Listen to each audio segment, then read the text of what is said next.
un ancien candidat de la Star Academy se lance dans un projet très controversé en Gironde, a-t-on appris ce dimanche 20 août, dans les colonnes du Parisien. Qui ne se souvient pas d'Édouard Algaillon, le jeune étudiant en musicologie de 20 ans, qui avait franchi les portes de la Star Academy lors de la saison 3 en 2003, sa guitare à la main, pour accompagner Nikos Aliagas. Bien que sa voix n'ait pas laissé une empreinte mémorable dans l'histoire du télécrochet, dès le premier prime, Raphaël Ricci avait émis des doutes sur ses capacités vocales. Édouard s'était toutefois démarqué par sa dextérité à la guitare et par sa brève histoire avec Élodie Frégé. Bien qu'éliminé lors du 6e prime, Édouard a rapidement rebondi.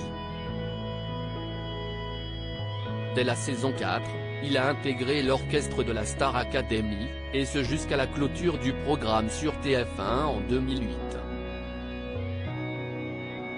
Par la suite, il s'est aventuré dans le secteur de la restauration en développant une chaîne de pizzeria renommée. Le projet très controversé d'Édouard Algaillon est lors du retour tant attendu de la Star Academy sur TF1 en octobre 2022, plusieurs anciens académiciens ont joué un rôle clé dans l'émission: Lucie Bernardoni, saison 4, en tant que répétitrice, Karima Charny comme co-animatrice des primes, et Quentin Mosiman, saison 7, à la réalisation de l'hymne et de l'album des élèves. Édouard Algaillon, de son côté, a retrouvé l'orchestre des primes de la Star AC. Depuis, le jeune musicien, qui est aussi le fils d'un gros promoteur immobilier local en Gironde, est sur un autre projet, plus controversé. Il s'agit d'un projet de piscine à vagues qui pourrait voir le jour à Canéjan, dans la région bordelaise, d'après nos confrères du Parisien. Il a récemment obtenu un permis de construire municipal.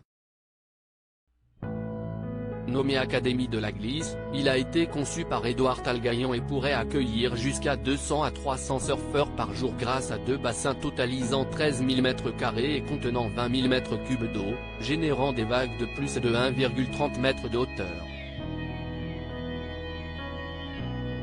Des associations environnementales ont déposé un recours en justice. Le projet se veut autonome en eau et en énergie, alimenté par des turbines électriques photovoltaïques et avec un premier remplissage partiel en eau potable, passant ensuite à l'eau de pluie en circuit fermé.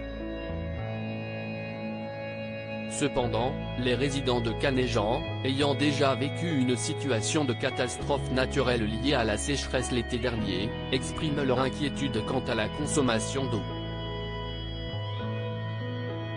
Des élus partagent également ces préoccupations. Le projet est considéré comme anachronique et pharaonique par certains élus, qui remettent en question sa compatibilité avec les objectifs de la loi sur l'eau en matière de préservation des ressources.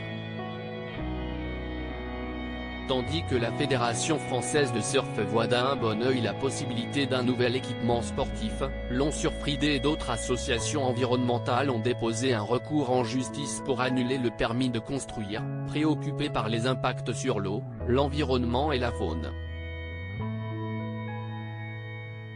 Bien que la mairie soutienne que le permis a été accordé conformément aux règles d'urbanisme, une pétition en ligne contre le projet a rassemblé plus de 54 430 signatures.